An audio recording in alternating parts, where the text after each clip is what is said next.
За би хэд хоногийн өмнө The Idea of You гэд Anne Hathaway гол дүрдэн тоглосон кино үзсэн.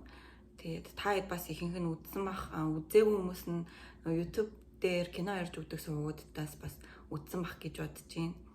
За би болохоор киногоо ярихгүй, яг киноны нарийн ширийн юмыг ярихгүй, арай өөр юмны талаар ярих гэж байгаа. За тэгээд би кино үзэхдээ болохоор ямар ч спойлерын тэндээс тийм юм үзээгүй байж байгаа шууд киногоо үзсэн баггүй юу? Киногоо үзэж дуусчаад ер нь хүмүүс юу ярьж ийн нэ тэрийгэл ховж ив сонсгоод TikTok ороод киноныхаа талаар хайж үзсэн баггүй. За тэгээ киноны талаар хайж үзээд бүр аим шокнд орсон заяа. Энийг би ерөөсөө Harry Styles-ийн fan fiction кино гэж мэддэг байсан. Энэ Harry Styles-ийн тухай кино. За товчхондоо бол Hayes Campbell гэдэг энэ дуучин залуу чинь Harry Styles.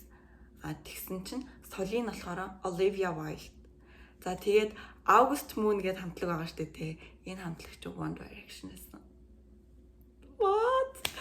Яа, тэгээд ингэж бодоод харсан чи бүр үнэхээр амар дуурайсан байсан заа юу. За та нар энэнийг хараарай. Энийг бас хараарай. Тэгээд энийг хараарай. Яа, за энийг хартгая. Энэ шоунд орсныг хүртэл хартаа. Oh my god. Бүр ингээл амар дуурайсан. Гэхдээ яг надад кино үзэж байхад надад яг нэг тийм хамтлаг нь ингээл тоглолтоо игээл дуулаад октод бүр ингээл үхэж хатаал тийм хэсэг гардаг шүү дээ. Яг тэр хэсгийг үзэхэд нэг glimpse of One Direction. Яг нэг хальт. За бараг л тэр хавцаа юм уу да гэж яг бодогдчихсан байхгүй юу. Тэгсэн чинь энэ үнэхээр One Direction-ыг дуурайсан байсан да. Hayes алдартай болсон тухайгаа ярихдаа би ингээд нэг auditionд ороод тэгээд тэнцээд тэгээд би энэ boy band-д ингээд орсон гэж ярьдаг. Tell me, how does one find oneself in a boy band? It's very random. I auditioned. Others did too. Hayes тэгж оролцолтой болсон бол Harry Styles X Factor-т анх орж яг энэ бүхэн эхэлснийг мэдж байгаа. Nice to meet you. What's your name? I'm Harry Styles. I'm 16.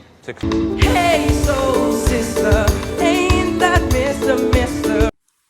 За тэгээ кинон дээр 40 настай ганц биеэж тэгээд 24 настай дуучин залуу хоёр гардаг штеп. За тэгсэн чинь амьдрал дээр болохоор Harry Styles 94 оных, Olivia Wilde 84 оных ийм 10 насны зүрхтэй асуудсан байгаа. Тэгэд энэ хоёр анх яаж танилцсан бэ гэхээр 2020 оны 9 сард Olivia Wilde-ийн найруулсан Don't Worry Darling гэд киноны сетэн дээр анх танилцсан. Тэгэд Harry Styles тэр киноных нь гол дүрдэн тоглосон байгаа. Баггүй юу? Olivia Wilde болохоор хоёр хүүхэдтэй Jason Sudeikis билүү. Би яг last name-ийг буруу хэлж магадгүй. Тэр залуутай сүйд тавиад 7 жил болсон тийм харилцаатай байсан. Хоёр хүүхдийнх нь аав нь. Тэгээд Harry Styles-тай танилцаад 9 сард танилцаад 11 сард 7 жил байсан тэр сүүгээ цуцалсан байгаа. 11 сард сүүгээ цуцалсныхаа дахиад 2 сарын дараа буюу 21 оны 1 сард Harry Styles, Olivia Wilde хоёр олон нийтэд хосууд болж аль биесээр гарч ирсэн. Harry Styles-ийн нэг эйжентийнх нь хормонд нь ингээд хоёлоо хөтөлцөөд хосууд болж явсан. За тэгээд хүмүүс болохоор Olivia-г сүд залууга Harry Styles-тай хамт араар нь тавьсан гэж яг ярьдсан бэлээ. Тэгтээ зэрэг бол одоо бид мэдэхгүй.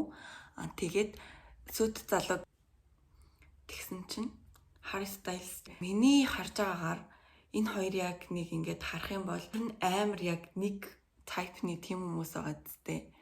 Яг зүгээр тэр сүд тавьсан залууга арай залуужуулсан ингээд апдейт хийсэн юм шиг л надад санагдсан. За энэ бичлэг та нарт яг үнэндээ ингээд гайгүй сонсогдож байгаа гэж найдаа заа юу. Би ч юу ч яриад байна да. Яг үгүй миний анхны ингэж юм ярьж хийж байгаа YouTube-ийн бичлэг юм чинь те. Миний ингэ ярьсан чи хоолойч хүртэл нэг сонио гарахгүй бүр яагаад байгаа юм бэ ёо. За тэгээ нөгөө хоёроо одоо ингэж жоохон хангад хайнга байж байгаа яриад эхэлцээ тэгэхгүй болохгүй байна. Энэ хоёр болохоор баг 2 жил үерхэд тэгээд 2022 оны 11 сард яг аль биесээр салсан. За энэхүү талаар жоохон юм яриад дуусгая. Нал зөвхөн миний бодлоор киноны хоёр жүжигчин бол үнэхээр тийм тохирсон гоё хоёр жүжигчин тоглосон гэж бодож байгаа. Ялангуяа Harry Styles-ийн дүрд тоглосон залуу бол нэр амар царилэг. Нэг Purple Heart гэдэг кинон дээр өмнө нь тоглож ирсэн шүү дээ. Nicholas Galitzine гэдэг нэртэй хаа сая бас Met Gala-д оролцсон юм байлээ. Тэгээд хэрвээ би Harry Styles байгаад миний дүрд нэг хачин цал тоглолцсон байх юм бол бас тий. Өмнөх After гэд fanfiction бас Harry Styles тухай кино гарч ирсэн заяа. Тэр нь бас амар cringe кино байсан. Миний бодлоор тэгээд дээрэс нь гол дүрдэн тоглосон залуун ч гэсэн би тэр киног яг үнэндээ үзэж чадхааргүй тийм кино байсан санагдаж байна. Хэрвээ та нар Euphoria үзчихсэн бол Euphoria дээр Cat гэд охин байдаг штэ. Cat бас тийм One Direction-ы тухай тийм fanfiction бичдэг байхгүй юу? The summer before high school, she started writing fan fiction that Harry Styles and Louise Tomlinson of One Direction were secretly fucking. It's the first night of the Take Me Home tour. Тэгээд One Direction-ы fanfiction-ууд юу нэг иймэрхүү юмнууд байт юм дүү. Яг Cat-ийн бичиж байгаа шиг. Тэгэл нэг ийм л энэ да. Бичлэг маань энэ хүртэл үзсэн бол баярлалаа. Тэгээд дараа нь ийм бичлэг дахиж хийж ч магадгүй.